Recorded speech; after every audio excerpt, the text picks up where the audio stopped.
Amen. So mga kapatid, para sa ating morning revival preview, ang schedule natin ngayon ay week 2, day 3. So umpisahan ko na to. Matthew 5:5. Blessed are the meek, for they shall inherit the earth. Numbers 12:3. Now the man Moses was very meek, more than anyone else who was on the face of the earth. So ang highlights natin ngayon dito mga kapatid ay meek o pagiging maamo. Di sa unang verse na binasa natin, sabi rito, pinagpala ang mga maamo sapagkat mamanahin nila ang lupa. So nakakapagtaka, di ba? Pag naging maamo ka, ang lupa ay para sa iyo. Alam natin sa panahon na ito, ang mga tao, para magkalupa ka, magka-territory ka, hindi pwedeng maamo ka. Kailangan lumalaban ka, nakikibaka ka, nakikipaggera ka. Yan ang situation ng mundo ngayon. Pero dito, sinasabi na kung maamo ka, mamanahin mo ang lupa. At alam natin, ang mga maamo, hindi naman lumalaban yan. So, kusang binibigay sa kanila ang lupa dahil sa pagiging maamo. Minsan yung mga spiritual na bagay, hindi mo maintindihan, pero maniwala ka na lang. Amen. Numbers 12:3. Now the man Moses was very meek, more than anyone else who was on the face of the earth. So pinakita sa atin na si Moses ay isang ehemplo ng pagiging maamo. Bagamat yung mga tao naghihimagsik sa kanya. Maraming nagrereklamo, pero nanatili pa rin siyang maamo. Hindi siya pumapatol. Yung mga maamo, hindi pumapatol yan eh. Amen. In Matthew 5:5, the earth refer to the coming subdued world. Today, the earth is a worldly kingdom under the rule of Satan. But the day is coming when the Lord, the King, will regain the world. Revelation 11:15 says, the kingdom of the world has become the kingdom of our Lord and of His Christ, and He will reign forever and ever. Dito, pinapakita sa atin, mga kapatid, magkakaroon ng dalawang kapanahunan. Sa kasalukuyan, ang world, ang earth o world, ay nasa ilalim ng pamamahala ni Satanas. Diba? Kaya sa diyan sinasabi na ang buong sansinukob ay pinamumunuan ng masamang isa. Nasa kamay ng masamang isa. Kaya siya ang pinuno ngayon. Pero dadating ang panahon na itong world, itong sangkalupaan, ay tatamuhin ng Panginoon. At yan ay sa kanyang muling pagbabalik. Kaya meron dalawang kapanahunan eh. So yung sinasabi na yung lupa ay mamanahin ng mga maamo, yan yung lupa na natubos na ng Panginoon. So sa kanyang pagbabalik, tatamuhin niya ang buong sanlibutan at ito ay magiging kanya. Actually, kanya naman talaga yan. Yan ay inagaw lang ng masamang isa. Pero ang may-ari ng buong sangkalupaan, buong sanlibutan ay ang Diyos. At ito ay para sa Panginoong Jesus. Kasi siya naman ang lumikha niyan eh. Siyempre yan ay kanya. At dahil sa pagkatisod, pansamantalang pinamahalaan ni Satanas. Pero pinangako sa atin, kung ikaw ay maamo, ang lupa ay mamanahin mo. At ang lupa na mamanahin, hindi na yan yung lupa ngayon na pinagkakarian ni Satanas. Yan yung lupa na tutubusin ng Panginoon sa kanyang pagbabalik. Aangkinin niya yan. Kaya sa Revelation, sinasabi sa atin, ang kaharian ng sanlibutan ay naging kaharian na ng ating Panginoon at ng kanyang Kristo, at siya ay maghahari magpakilanman. Kaya yan yung panahon na kinuha na ng Panginoon ang sangkalupaan at ito ay ibibigay niya sa mga maamo. So yan yung pinapakita sa atin. Kaya hindi ka naman kailangan lumaban. Antayin mo na lang yung darating na kaharian. Amen. In Matthew 5, those who are poor in spirit in verse 3 and who mourn in verse 4 are now the meek in verse 5. So ang ganda nito. So doon sa chapter 5, okay, ano makikita mo? Poor in spirit. Sa chapter 3, ano makikita mo? Yung mga nagmo-mourn. Ibig sabihin yung mga namimighati. No? At pagdating naman sa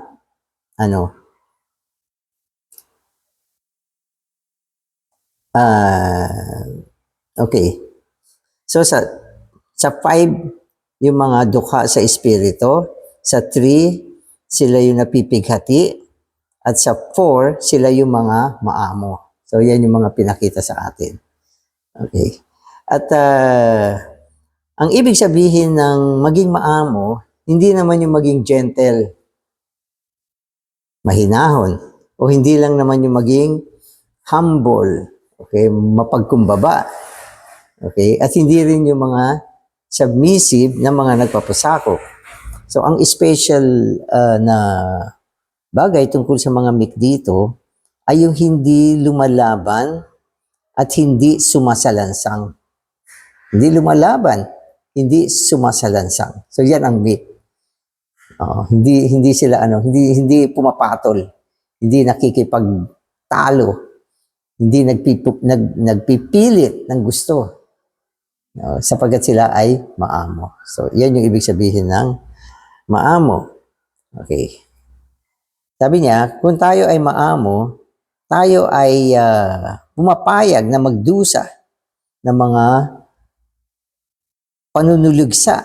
panunuligsa sa kapanahunan na ito. At dahil dyan, mamanahin natin ang darating na sangkalupaan. Amen. Na pinapakita sa atin sa Biblia. So today's reading na ako. Today, those who fight are those who gain the land. If you do not fight, you will not receive any territory. This is the reason there are so many wars. Nations wage war with one another to gain more territory for themselves. The human way is to obtain the land by fighting for it. But the way of the kingdom of the heavens is to gain it by being meek. There is no need to fight, but there is the need to be meek. Amen. So kabaliktaran siya. Yung panahon ngayon, ang mga lupa ay natatamo sa pamamagitan ng pakikipaglaban. Kaya maraming gera ngayon eh. Alam niyo ba yung gera? Ang layunin niyan ay para magtamo ng mga teritoryo. Mapalawak ang kanilang mga teritoryo.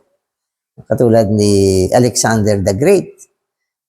Tuwing mananalo siya sa labanan, nakukuha niya yung buong teritoryo na yan. Palaki ng palaki ang kanyang teritoryo. So yan yung tinatamo ang lupa sa pamamagitan ng pakikipaglaban. So yan yung panahon ngayon. Pero sinasabi sa atin sa Biblia, mapalad ang mga meek sapagkat mamanahin nila ang lupa. So ibig sabihin ng mamanahin, ibibigay na lang sa iyo yan. Hindi ka naman lalaban para makuha mo yan. Ibibigay lang sa iyo yan. Kung ikaw ay meek, maamo. Kaya great nitong character ng pagiging meek. Amen. When the Lord Jesus comes back, He will regain the earth. However, when He was arrested, tried, and crucified at Golgotha, He was meek. As He was nailed to the cross, He did not resist. Amen. So, ang Panginoon yan. In every way, He was meek. Meek to the very end. Eventually, the earth will be gained not by the fighting ones, but by the meek ones. Several weeks ago, an opposer told one of our brothers, "We're going to stop you. Time will tell who will be stopped. The fighting ones will be stopped, but the meek ones will not be stopped.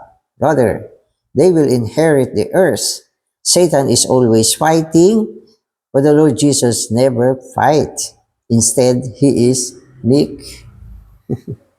So anong nakikita nyo rito? Ang Panginoon, hindi naman siya nakipagbaka eh. Kung tutusin, nung dumating siya sa lupa, napaka-meek ng Panginoon. Hanggang siya ay dinala sa krus, pinako sa krus, hindi siya lumaban. Hindi siya lumaban. Siya ay kabaliktaran ni Satanas. Si Satanas laging lumalaban. Nakikibaka.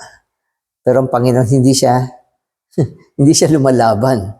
Kundi sa pamamagitan ng kanyang pagiging maamo, isang araw, tatamuhin niya ang buong sangkalupaan. At ito ay ibibigay din naman niya doon sa mga maamong katulad niya. Mga taong hindi nakibaka, hindi lumaban, hindi naging magulo. Bibigay niya yan. At sa panahon na ito, dapat ina-apply din natin yung pagiging meek. Hindi naman natin kailangan lumaban at makibaka sa mga tao ngayon. Hindi natin kalaban ng tao. Ang kalaban natin ay si Satanas. Kaya ang ating attitude or kaugalian sa panahon na ito ay ang maging hindi lang mahinahon, kundi maging maamo. Hindi nagpupumilit, hindi nagrarally, hindi sumisigaw. Wala mga ganyan. Hindi tayo nag-aaklas. Ang mga pag-aaklas, yan ay palatandaan na ang tao ay hindi maamo. Kaya tahakin natin yung sinasabi ng salita. Amen. Amen. Okay, so in this, we see the economy of God is opposite to the economy of men. If you want to gain the earth, you should be meek. If you have not received any territory, this may indicate that you are not yet meek enough.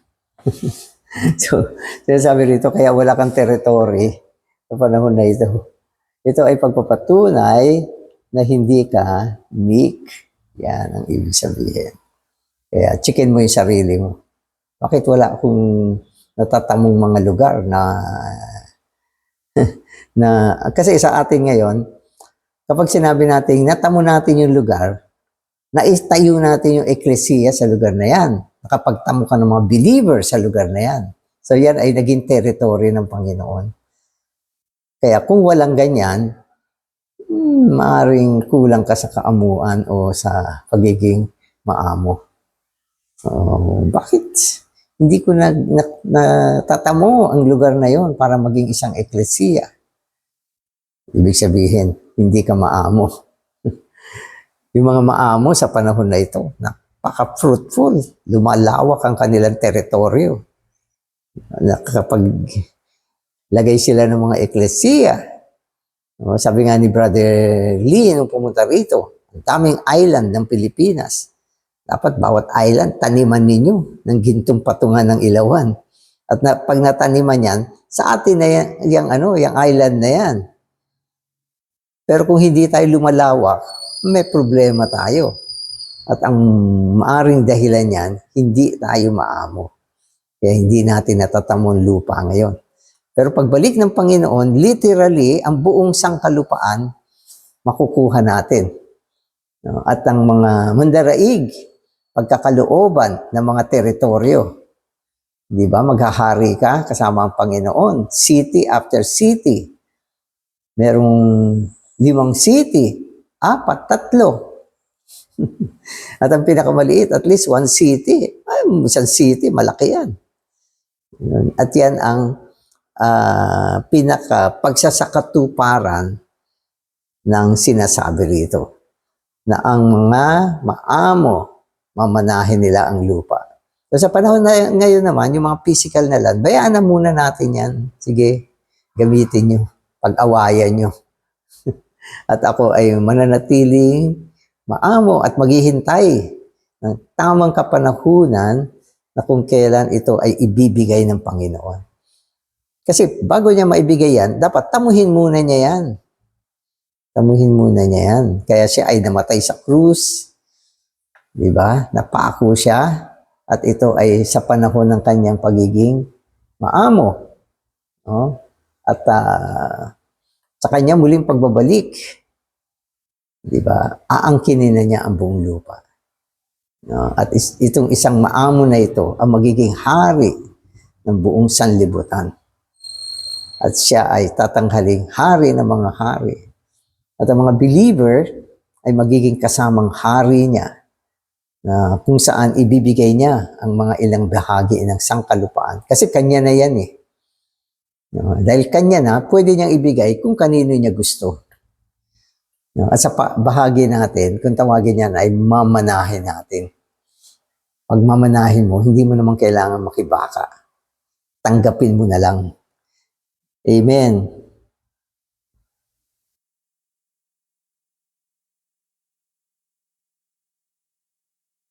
Amen. So, sabi niya, young people, you must be meek on the campuses. So, ito para sa mga young people. I realize this is a heavenly language. But the Lord Jesus did not say, blessed are those who fight, for they shall gain the earth. The fighter shall take the earth. Do not say, let us take the earth by fighting for it. No. You must say instead, let us take the earth by being meek. You may think that meekness is related to material things. However, if you consider the matter carefully, you will see that meekness is not related to outward material things. Rather, it is related to something inward, to what we are in our very being. So what are we? We need to be meek. Amen. So the New Testament tells us that we do not fight against flesh and blood, but against the devil, against the enemy of God. We must fight against the devil, God's enemy, day and night. However, we are not to fight against people, not even against those who oppose us. Toward all men, including the adversaries and opposers, we must be meek. Although we fight Satan and the principalities in the air, we do not fight people. Instead, we love them. O ito, kailangan malinaw. Kanina sinabi natin, hindi naman tayo nakikibaka, hindi tayo lumalaban. Pero sa Biblia, sabi niya, tayo ay nakikibaka, hindi sa laman at dugo, kundi laban sa masamang isa, laban sa kaaway ng Diyos. So may labanan din, di ba? Dapat tayo lumaban kontra sa masamang isa. At ito ay dapat gawin natin sa loob ng ekonomiya ng Diyos. So, lumalaban ba tayo? Oo, lumalaban tayo. Pero hindi tayo lumalaban sa mga tao, kundi ang ating tinutuligsa at nilalabanan ay si Satanas. Siya ang kalaban natin. At habang nilalabanan natin siya, kailangan malinaw tayo na hindi ang tao ang kalaban natin. Kaya Satanas, matapang tayo, mabagsik tayo. Pero sa mga tao, maamo tayo. Sapagkat hindi naman natin sila kalaban. Ganun. Minsan lang nagkakamali tayo. Dahil minsan ang ginagamit ni Satanas ay yung mga tao para tayo tuligsain, akala tuloy natin ang kalaban natin yung mga tao. Hindi. Ang kalaban natin, yung isa na nasa likod ng mga tao. Na kung saan ginagamit niya ang mga tao upang tayo ay tuligsain. Pero kailangan malinaw tayo na ang mga tao ay hindi nating kalaban. Meek tayo pagdating sa kanila. No, lalo na sa mga kabataan na gumagawa ng mga campus work. Meek kayo. Okay, makipaglaban dyan. Kasi may isang kwento, may isang brother tayo noon, ang kanyang work sa campuses, makipagdebate. Talunin ng mga Kristiyano diyan sa debate. Huwag ganun. Kaya nagka-problema tayo noon dahil sa kanya.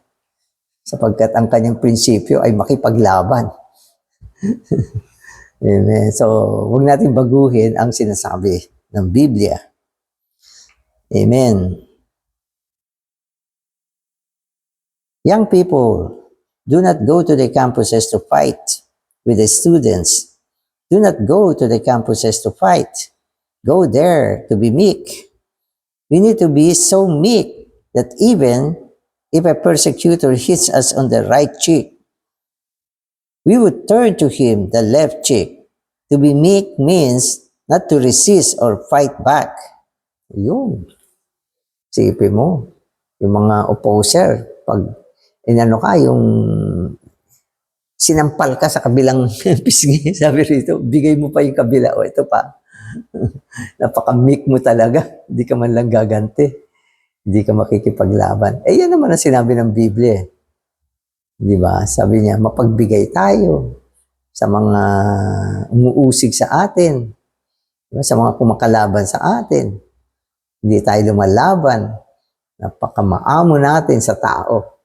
Yan ang ating pamamaraan ng pagtatamo ng tao. Amen. Amen.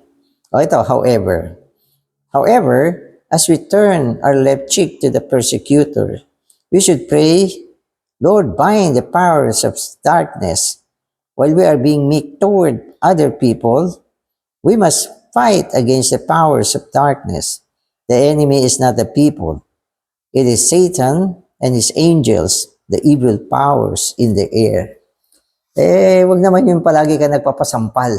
Kailangan nananalangin ka rin. Panginoon, talian mo ang masamang isa. Kasi minsan yung mga nananakit dyan, ng gugulo, okay, ay kinokontrol ng masamang isa. Kaya kung ang iyong panalangin ay tungo sa masamang isa na siya ay patigilin ng Panginoon, wala namang ganyang mga gulo. At ang ating gawain sa mga campuses, magiging smooth din siya. Hindi naman naguguluhan. Kasi sa isang banda, meek tayo sa mga tao. Sa kabilang banda, fierce tayo sa kaaway. So yun yung standing natin.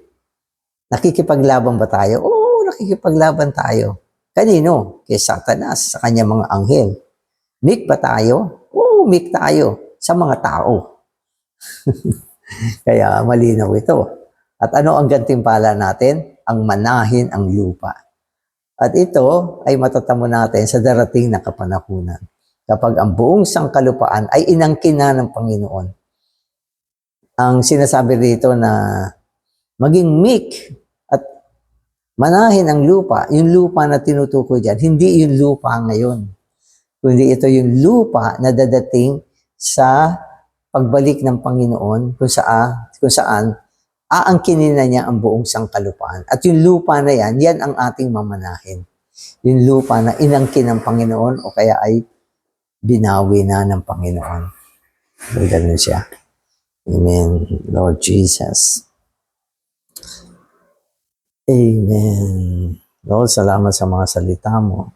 Turuan mo kami maging maamo. Huwag makipaka sa tao. Salamat, Panginoon, sa iyong pangako na ang mga maamo, mamanahin nila ang lupa. At ito ang lupa na dadalhin mo at ibibigay mo sa iyong pagbabalik. Ang lupa na tinamo mo, Panginoon, sabagat nasusulat na sa iyong pagbabalik, ang buong sanlibutan ay magiging kaharian mo na. At ikaw ang magiging hari ng buong sanlibutan. At ang buong sangkalupaan ay tinamo mo rin sa pamamagitan ng pagiging maamo. Amen.